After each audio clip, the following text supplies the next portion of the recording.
Bonjour à toutes et à tous, j'espère que vous allez bien. Je vous propose aujourd'hui d'oublier cette chose horrible, ce masque de la honte, cette source de pollution esthétique, cet étouffement organisé. Donc oublions le virus, oublions aussi l'Ukraine. De toute façon, on n'y peut rien. C'est un, comme on dit en brésilien, c'est une dispute entre chiens, entre grands chiens, cachorro grande, c'est une dispute entre géants et on nous explique qu'on veut bien nous expliquer, hein. On veut nous faire détester Poutine, pourquoi pas, il n'est pas très agréable, pas très aimable dans le sens aimé, et on veut nous faire aimer Biden. Bon, moi j'ai du mal, je peux détester Poutine, mais aimer Biden, c'est difficile d'aimer la faiblesse. Mais bon, ça c'est un autre sujet. Donc je voudrais vous parler aujourd'hui du Brésil, où le carnaval a eu lieu ce week-end. En fait, il n'y a pas eu de carnaval officiellement. Officiellement, on est en pleine pandémie, donc on a décidé d'annuler les défilés du carnaval, les grands défilés du carnaval de Rio. Pourtant, il y a eu des carnavals privés, des fêtes privées qui ont été des petits carnavals avec le défilé, les gens collés les uns aux autres, la musique, l'alcool et tout ça. Évidemment, c'était des fêtes qui étaient hors de prix. Et on s'est retrouvé face à la grande hypocrisie de notre bourgeoisie qui est juste minable, quoi. C'est-à-dire qu'aujourd'hui, vous avez des gens qui depuis 2 ans vous disent séparez-vous, distance sociale, séparons les enfants de leurs parents, interdisons aux enfants d'aller à l'école, masquons les enfants. À Noël, ne voyez pas grand-mère parce que vous allez la tuer. Et les mêmes, vaccinez-vous, et il n'y a pas d'effet secondaire, bien sûr, tout ça. Vous connaissez toute la comptine. Et les mêmes, hein. Ils se mélangent, bah, je vous mettrai les photos, hein. Ils se mélangent, ils font la fête au mépris des règles qu'ils ont édictées pour les autres, notamment pour leurs domestiques, notamment pour leurs chauffeurs d'Uber, leurs chauffeurs leur, les gens qui leur amènent la nourriture à la maison à vélo, pour leurs enfants. Leurs enfants ne vont pas à l'école. Voilà. Donc vous avez des gens qui sont dans une logique moralisante, mais une morale médiocre. On se croise dans un pays musulman où tout le monde porte le voile, où tout le monde a la marque ici de la prière, mais où tout le monde vole tout le monde, où personne n'a confiance en personne, où vous connaissez Maranguen aussi, hein, où c'est un enfer moral, où c'est l'entourloupe permanente, mais tout le monde est voilé, tout le monde te dit moi je suis bien avec Dieu, alors qu'il n'applique aucune morale. C'est une bonne définition du monde arabe et du monde musulman. C'est des pays où tu peux te faire entourlouper très facilement, mais tout le monde te dit Allah est grand. Quand mon père tombait sur un gars comme ça, que mon père était extrêmement adapté à cette culture, c'était un vrai Marocain, un vrai musulman, un vrai arabe. Quand quelqu'un lui disait Allah est grand, ben, il lui dit écoute, Allah vaut pour moi aussi j'ai Allah. Parce que en général, les types qui t'entourloupent te disent Allah est grand, parce que quand tu les confonds, quand tu les prends la main dans le sac, ils disent non, Allah est grand, j'ai pas fait ça, au nom de Dieu, je te jure sur ma grand-mère. Voilà, donc tu te retrouves au Brésil comme certainement en Europe, puisque la maladie occidentale est une maladie qui va du Brésil au Chili, aux États-Unis en passant par Paris. Tu te retrouves avec une bourgeoisie qui ne pense qu'à sa pomme et qui détruit la société. Parce que là, les gens qui se sont mélangés à 2000, 3000 dans un amphithéâtre, dans une boîte de nuit, là, il est mercredi, il est midi ici au local, euh, leurs enfants, ils reprennent les cours là, mercredi, à midi, ils reprennent les cours. Leurs enfants vont être masqués, hein. Ils vont être masqués, on va vérifier s'ils ont je sais pas combien de doses de vaccin. Voilà. C'est ça ce qu'on a aujourd'hui comme civilisation, comme élite. Bon. Alors, ça me permet de répondre à une question qui était posée par un ami sur YouTube, sur les origines du carnaval et les liens entre le carnaval brésilien et la mafia. Bon, je ne suis pas un spécialiste du carnaval, mais je pourrais dire deux choses. D'abord, le carnaval est une institution au Brésil pour plusieurs raisons, notamment le fait que le Brésil n'a pas été travaillé en profondeur par l'Église catholique, contrairement à la Colombie, voire au Pérou, voire au Mexique, qui étaient des pays qui avaient beaucoup d'or, le cuivre, surtout l'or, le plata, l'argent, donc qui a attiré l'Église, parce que bah, l'Église est une multinationale aussi, donc elle est partie chercher le PIB qu'elle pouvait taxer. Elle est aussi partie encadrer les Européens, c'est Zouaï. Donc elle est partie encadrer les Espagnols qui étaient partis dans la fibre de l'or. Donc Mexique, Colombie, Pérou, grosso modo. Les pays où il y avait beaucoup de de pierres précieuses, qui ont fait la richesse aussi de la couronne espagnole au 16e, 17e et au 18e. Ce qui fait que des pays comme le Brésil, le Venezuela, n'ont pas été très attaqués par l'Église, parce que, enfin attaqués, je dis ça sans jugement, parce qu'il n'y avait pas beaucoup d'enjeux financiers, surtout le Venezuela. D'ailleurs, le Venezuela, le nom c'est Venezuela, c'est Petite Venise. Le nom de ce pays est péjoratif. Je crois que c'est un Italien qui a donné ce nom-là, parce qu'il a vu de la mangrove, il a vu des canaux entrelacés comme ça, pestilentiels. Enfin, quand je dis pestilentiels, c'est-à-dire la fièvre jaune, les moustiques, parce qu'il n'y a que nous en 2022 qui avons un regard émerveillé sur les tropiques, sur la mangrove, sur l'Amazonie. Les gens qui l'ont affronté au XVIe siècle, ils voyaient dedans l'enfer. Bon, les petites indiennes, elles les intéressaient. Les petites indiennes, elles les intéressaient. Elles les fascinaient. Mais vous voyez ce que je veux dire? C'était aussi, c'est infernal, hein, le monde tropical. Quand on n'est pas vacciné, quand on porte, enfin les vrais vaccins, parce que vous avez compris, quand on n'est pas couvert avec ce qui va bien, les produits qui vont bien, les pommades et tout ça. Bon. Donc le Venezuela a été largement méprisé par l'Église catholique. Ça se voit dans le nombre de prêtres, le nombre de diocèses, hein, le nombre la hiérarchie catholique, enfin les effectifs hein, de l'Église au Venezuela, ils étaient presque 10 fois moins que celles en Colombie. Bon, je parle du 16e, 17e, 18e siècle, parce que la Colombie c'était beaucoup plus riche. Le Brésil, il y a eu ce phénomène-là aussi. Il n'y a pas eu de fièvre de l'or ici, il a eu lieu beaucoup plus tard au 18e siècle.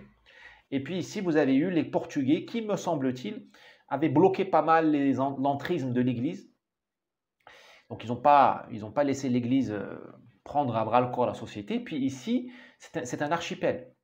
C'est un continent, c'est terrestre. Mais le pays s'est construit comme comme une série d'îles ou d'îlots, ce sont les fazendas, les fermes, les grandes fermes, qui étaient autarciques. C'est-à-dire qu'il y avait l'Église, donc le prêtre, il y avait le marché, supermarché si vous voulez, il y avait les fabriques de café, de tissus, un microsystème bancaire, vous savez, tout ça à l'échelle d'une fazenda de 1000 hectares, 5000, 10 000, 20 000 hectares.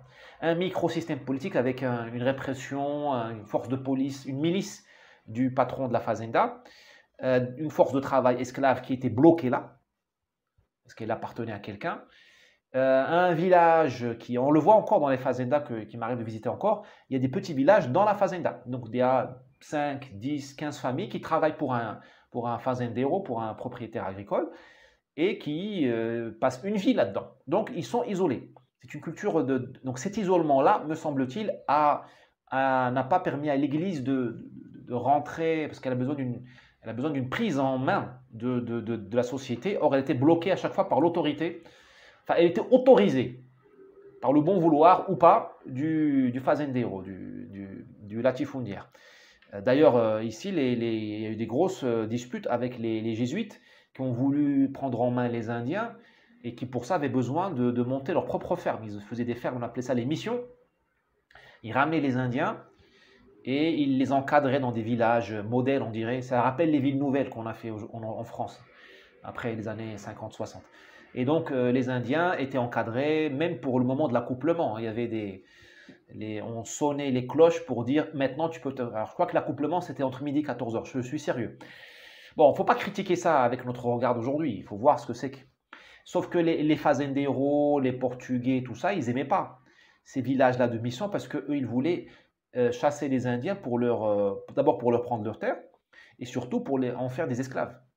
Or, je crois que c'était les jésuites, ils disaient non, nous on veut, l'Indien n'a pas vocation à être esclave, il doit être catholique. Donc on va lui garder sa liberté, enfin une liberté relative parce que l'Indien était pris en main par l'Église et on va lui donner une terre suffisamment abondante pour qu'il travaille dignement. Bon. Donc tout ça pour vous dire qu'il y a eu l'Église n'a pas pu prendre en main ce pays, d'ailleurs qui est énorme. Il aurait fallu 1 million de prêtres que l'Église n'avait pas. Et on trouve dans les correspondances de l'Église, des prêtres, des cardinaux, tout ça du Brésil, vous trouvez une grande résignation par rapport au péché. Parce qu'ils disent nous n'avons pas beaucoup d'effectifs, il y a trop de sexe, parce qu'il y a les Indiens qui sont assez ouverts sur le sujet. On a amené l'Afrique aussi. Il y a trop de sexe interracial qui était pour eux une abomination. On n'arrive pas à punir les gens parce que la police ne travaille pas beaucoup avec nous. Ils n'ont pas réussi à faire l'inquisition au Brésil, comme ils l'ont fait dans la péninsule ibérique où l'église était impressionnante. Ici, elle n'était pas impressionnante, me semble-t-il. D'où le carnaval, qui est une fête païenne, qui est une gifle à l'église et qui s'est développée au Brésil, à mon humble avis, pour plein de raisons, mais notamment parce que l'église n'a pas pu la tuer dans l'œuf, contrairement à la Colombie ou au Mexique. Vous trouvez des carnavals, vous trouvez des fêtes comme ça, mais pas dans cette ampleur-là. Deuxième point que je voulais partager avec vous, c'est que le carnaval brasse beaucoup d'argent, et beaucoup d'argent au noir, illégal, puisque il n'y a pas beaucoup de factures, c'est comme ça, c'est un milieu qui est c'est un milieu qui vient les écoles de samba représentent des bidonvilles, qu'on appelle des favelas, donc c'est pas un milieu où il y a beaucoup de TVA, c'est pas un milieu où les comptables sont à l'aise, ou les avocats. Donc ça a été pénétré très vite par la mafia, mais pas n'importe quelle mafia, une mafia très intéressante qui est la mafia des jeux de hasard, qui est un phénomène très Rio de Janeiro, très carioca, mais on trouve aussi un peu à Sao Paulo. Sont des gens qui... Alors le jeu s'appelle le Jogo do Bicho, c'est le jeu de l'animal, parce que c'était un jeu de cartes, je crois, ou de damier, je ne sais plus. J'ai jamais joué à ça.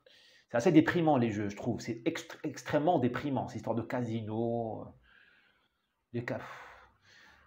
Bon, si vous voulez me perdre, emmenez-moi dans des bars, dans des bars à lap dance ou dans des ce côté-là. Là, pour moi, ça c'est la tentation.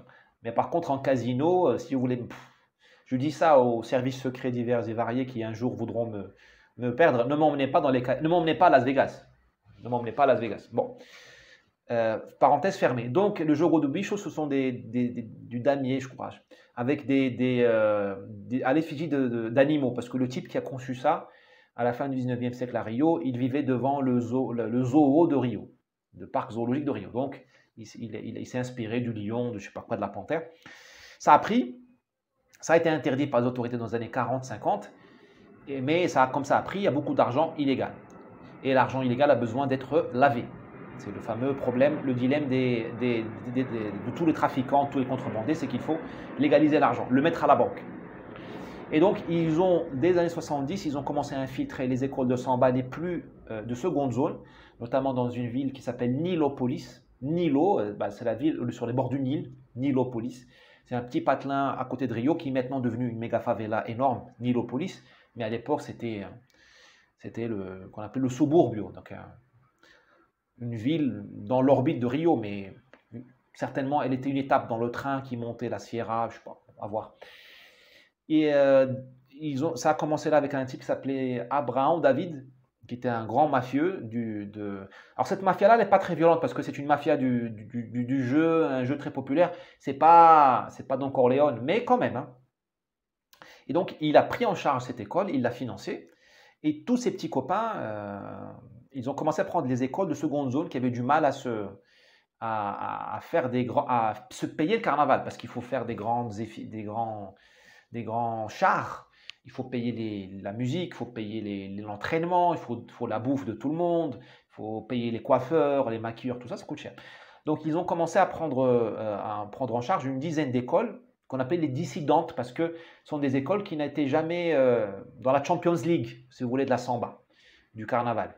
Et elle voulait changer un peu le concept du carnaval, mais on ne le laissait pas parce qu'ils n'avaient pas l'argent pour peser. Et donc elles ont créé ces écoles-là, une ligue dissidente dans les années 80-84, payée par l'argent de cette mafia-là. Et depuis, c'est elles qui ont le dernier mot.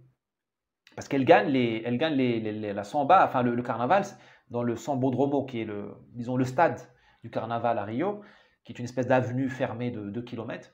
Il y a des critères pour gagner, hein, c'est un concours. Et donc, tu mets de l'argent, tu mets les meilleurs artistes, tu mets les filles les plus belles, tu mets les allégories les plus belles, tout ça. Tu achètes aussi, hein, tu peux, je pense, hein, je n'accuse personne, mais tu peux aussi acheter ou gagner, disons gagner la sympathie du jury, eh bien tu gagnes ton carnaval. Et quand tu gagnes ton carnaval, tu as l'oreille des pouvoirs publics. Donc ce qui fait que depuis les années 80, les pouvoirs publics de Rio de Janeiro, ils s'assoient à la table avec les mafieux pour négocier le carnaval. C'est-à-dire les dates, le concept, le nombre de personnes qui vont participer, parce qu'il y a un enjeu de sécurité publique. Chaque école, il y a 1000, 2000 personnes qui travaillent avec elle. Enfin, les coiffeurs, les danseurs, donc il faut le tambour, enfin, c'était un écosystème. Cet écosystème-là, il vit dans les favelas, donc c'est un enjeu de sécurité publique. C'est-à-dire que si tu sors une école de samba, tu la déclasses de la première ligue, disons, à la deuxième division, il y a des familles qui vont mourir de faim parce que c'est les transporteurs, les taxistes. Imaginez les gens, les petites mains qui vivent à $1 par jour. Donc, on a maintenant la mafia est devenue l'interlocuteur du gouvernement de Rio sur un enjeu de sécurité publique, un enjeu culturel et un enjeu social.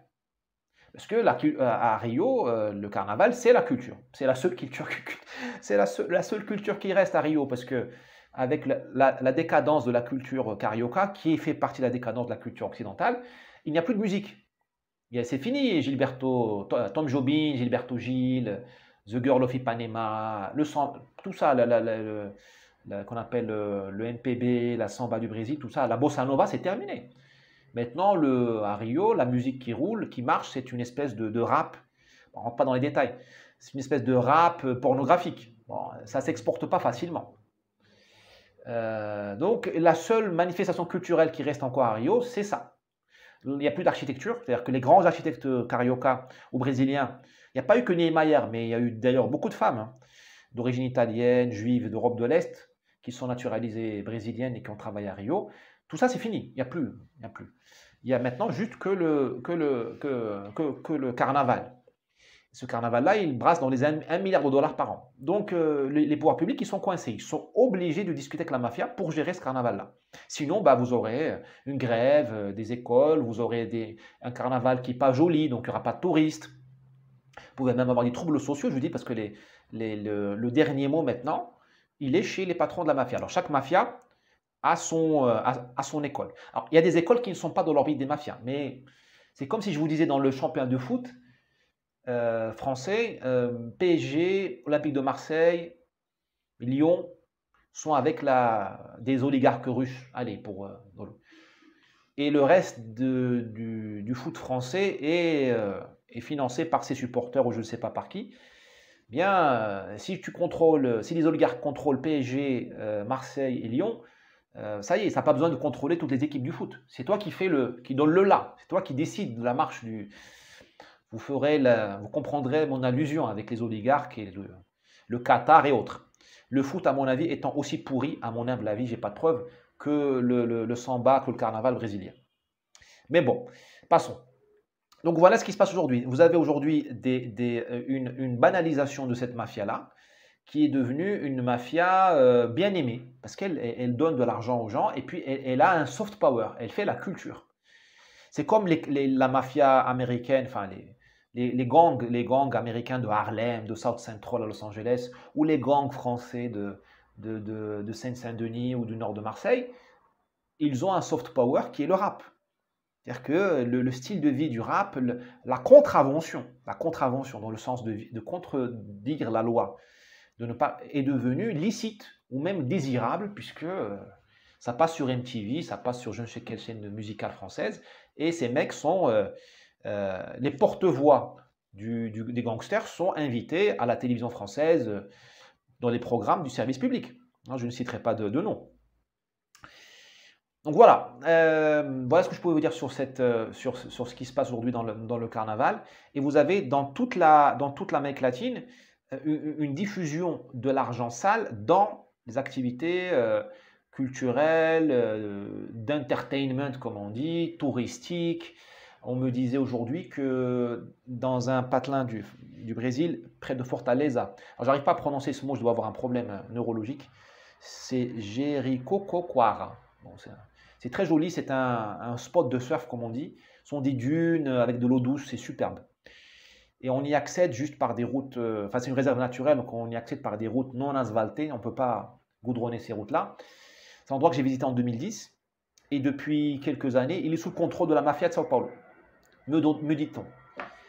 Et cette mafia de Sao Paulo, elle a pris le contrôle là, avec une promesse qui, elle, est tenue, contrairement aux promesses de la police qui ne sont jamais tenues, aux promesses d'un juge qui ne sont jamais tenues. Elle a promis, elle a dit aux habitants et aux patrons d'hôtels, aux patrons d'auberges, elle leur a dit, ici, il n'y aura plus de vol.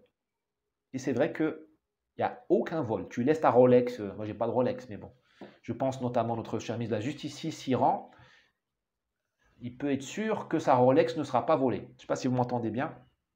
J'ai eu un message. Donc, tu peux laisser ton téléphone portable sur la plage, aller te baigner, revenir 1 heure plus tard, il ne sera pas volé.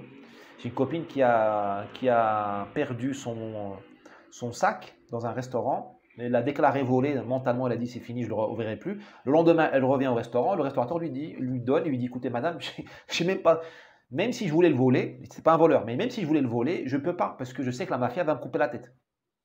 J'ai une copine aussi qui a voulu se rendre dans cette région par la route terrestre, on va dire, enfin, de sable, ensablée, la route non goudronnée. Eh bien, elle a été poursuivie par des motards, des gens de la région qui lui ont fait peur. Elle s'est arrêtée, elle était désespérée. En plein jour, ils lui ont dit, madame, vous n'avez pas le droit de rentrer ici si vous n'êtes pas dans un véhicule que la mafia autorise, c'est-à-dire imaginez-vous les guides touristiques de la région qui t'amènent dans des jeeps qui tiennent le coup là, dans la route défoncée, et puis il y a beaucoup de sable, il y a beaucoup de vent. Donc c'est des véhicules, c'est des jeeps militaires rénovés, on va dire, enfin préparés pour ça, repeints dans des couleurs bariolées, tout ça, ou des camions qu'on a transformés en transport de touristes. Eh bien, madame, ils ont dit, si vous ne prenez pas ces véhicules-là, vous aurez des ennuis. Et donc, ce qu'ils lui ont proposé, c'est qu'elle a pris avec elle un guide de la mafia à bord pour avoir le passage sûr. On est en 2022, on est au Brésil. Pourquoi la mafia, elle va faire la police? Pourquoi la mafia, elle remplace l'État dans les endroits où il est infoutu de rendre la justice? Parce que la mafia, elle n'a pas acheté, elle ne donne pas l'aide sociale aux gens. Parce qu'au Brésil, il y a de l'aide sociale, contrairement à ce qu'on pense. Elle ne donne pas l'aide sociale aux gens. Elle est plus maligne que l'État. Elle fait juste ce que l'État ne sait pas faire, la justice, la sécurité. Ce que l'État est infoutu de faire, même en France, dans les 700 terres de non-droit, je ne sais pas quoi. Et donc, pourquoi elle fait ça? Parce qu'elle a compris que dans ce patelin-là, dont je n'arrive pas à prononcer le nom, il y a des milliards de dollars qui sont générés en devises fortes sur des plateformes de location d'appartements que je ne vais pas citer, par des hôtels de marques connues que je ne vais pas citer, tout simplement par le système Visa, Mastercard. Parce que là où il y a des touristes, il y a Visa, Mastercard, il y a PayPal. Voilà, donc la mafia, elle s'est pluguée sur là pour laver son pognon. Pas le pognon du tourisme, elle s'en fout, c'est le pognon de la drogue. Voilà ce que je voulais vous dire. Donc, voilà l'économie dans laquelle nous vivons, voilà le monde dans lequel nous vivons. Et nous sommes obnubilés en Occident, comme au Brésil d'ailleurs, le Brésil étant la frange la plus extrême de l'Occident. Moi, je suis marocain. Le Maroc a toujours été le Maghreb al-Aqsa, c'est-à-dire le Maghreb extrême. Aqsa, extrême. C'est-à-dire le précipice, tu tombes dans la mer. C'est l'Atlantide. Pour les Arabes, quand tu es à Damas, le Maroc, c'est l'extrême Occident. C'est l'extrême Occident. Le Maghreb al-Aqsa. Après, c'était les colons d'Hercule et les monstres et les sirènes et tout ça. Atlantide. Et là, le Brésil, c'est drôle quand même, c'est l'extrême Occident. Après, tu tombes. Et c'est l'extrême Occident, aussi dans la dégradation. C'est-à-dire que notre dégradation, notre pourrissement, il est plus avancé que le pourrissement de l'Europe. Mais vous êtes en train de vous aligner sur nous. Violence, corruption, médiocrité, pornographie, vous êtes en bonne voie. Donc, ce qui se passe ici au Brésil, est symptomatique de notre, comment dirais-je, de cette... ah oui, ce que je veux dire, c'est que le Brésil, il a ces problèmes-là qui sont immenses. Je vous dis, la mafia gère des espaces économiques à part entière. Mais il est obnubilé par la 4e dose du vaccin, par les toilettes trans, est-ce qu'un trans peut rentrer dans une toilette féminin ou pas, par les non-binaires, par la théorie du genre. C'est comme ce qui se passe chez vous. Et vous, en Europe, vous êtes encerclés par le sud, par l'islam, et l'Afrique, à l'est par Erdogan et par les Russes, mais vous êtes juste obnubilés par la 4e dose. Est-ce qu'un homme peut prendre un café assis ou debout? Je vous signale, ça s'appelle le pass vaccinal. Vous êtes obnubilés par la théorie du genre à l'école, vous êtes obnubilés par est-ce que Miss France peut être un homme? Voilà. Ou par les trottinettes de madame, je ne sais pas comment elle s'appelle, la maire de Paris. Ou par le changement climatique. Vous avez aujourd'hui un phénomène millénariste sur le changement climatique, c'est juste une fuite mentale pour ne pas voir les catastrophes en cours. Les mecs qui te disent qu'il y a changement climatique, c'est une catastrophe, attention, cessez de consommer, ce sont des mecs qui s'enfuient, des femmes aussi. Ce sont des gens qui fuient le réel parce qu'ils ne veulent pas regarder le grand remplacement qui a lieu. Ils ne veulent pas regarder l'enlaidissement des paysages français, les éoliennes, mais pas seulement, les entrées de ville, la grande distribution. Ils ne veulent pas voir le grand déclassement de la bourgeoisie, enfin des classes moyennes. Ils ne veulent pas voir le grand abrutissement de leurs enfants. C'est leurs enfants. Ces gens donnent leurs enfants aux professeurs qui le rendent abrutis. L'école de M. Blanquer, Mme Belkacem. Ils ne voient pas le grand démantèlement de l'hôpital français. Ils ne voient pas la grande désindustrialisation qui fait le retour à l'âge de pierre, au fait. Nous sommes devenus un pays sans usine. Voilà, tout ça, ils ne voient pas le grand ensauvagement. Parce que on me dit, oui, les filles de la bourgeoisie vivent à l'abri de la racaille. C'est une fake news. Les enfants de la bourgeoisie sont tout aussi punis par la racaille que les enfants des classes populaires. Tout le monde est à ça d'un lynchage ou d'un tabassage en règle. Tout le monde. Même la bourgeoisie de gauche de Bordeaux ou de Nantes. Tout le monde est rattrapé par les chances pour la France. Donc voilà, eh bien, pour ne pas voir ces catastrophes en cours, on vous dit, attention, changement climatique. Bien sûr qu'il y a un changement climatique, mais c'est un problème parmi tant d'autres. Non, on te dit c'est le seul problème, parce que les seuls problèmes qui sont autorisés, sur lesquels tu as le droit de philosopher ou d'agir, c'est les problèmes hystérisables, hystérisants, les trucs millénaristes. Ah, le changement climatique, et les trucs où il n'y a pas de solution facile. Qu'est-ce que tu vas dire? Tu vas dire aux Chinois d'arrêter de consommer? Tu vas dire aux Indiens d'Inde d'arrêter de consommer? Tu vas dire au Nigeria d'arrêter de faire des enfants? Bon courage. Tu vas dire, et pourtant c'est ce qu'il faut faire, tu vas dire au Nigeria d'arrêter de jeter les Coca-Cola, les plastiques, les bouteilles en plastique dans le fleuve Niger. Tu vas dire au Pakistan d'arrêter Pakistan aux Indiens d'Inde d'arrêter de jeter les frigos, les congélateurs dans le Gange ou le fleuve Indus. Parce que c'est ça qui pourrit les océans. Ce n'est pas les Parisiens dans la Seine qui jettent des morceaux de jambon. Il faut être sérieux 5 minutes. Voilà. Donc, on est dans une fuite en avant hystérique, hystérisante. Les seuls problèmes desquels on peut parler, c'est cette pourriture de virus, de masques, et le changement climatique, et auquel nous apportons des réponses abrutissantes, que quand tu ne respires pas, bah, tu t'abrutis. Le cerveau est une machine à bouffer de l'oxygène et du sucre. Et quand tu roules en trottinette, en général, ce n'est pas ton cerveau supérieur que tu excites, hein. Vous voyez, hein, c'est le retour en enfance. Mais bien, écoutez, la bonne nouvelle, c'est que les adultes aux cheveux blancs que nous sommes, enfin les enfants aux cheveux blancs que nous sommes devenus, seront rattrapés par le col, hein, par la chemise, hein, par la mafia. Les Brésiliens ont un rendez-vous tôt ou tard avec la mafia, qui gère déjà leur carnaval et certains de leurs endroits, leurs pépites touristiques. Hein, c'est pas la plage de je sais pas quoi là, non, c'est une pépite touristique que j'ai cité là, vers Fortaleza. Et vous, les Français, bah, les Européens, vous avez bien entendu un rendez-vous immanquable avec les mafias, l'islam et tutti quanti. Allez, bonne semaine, ciao.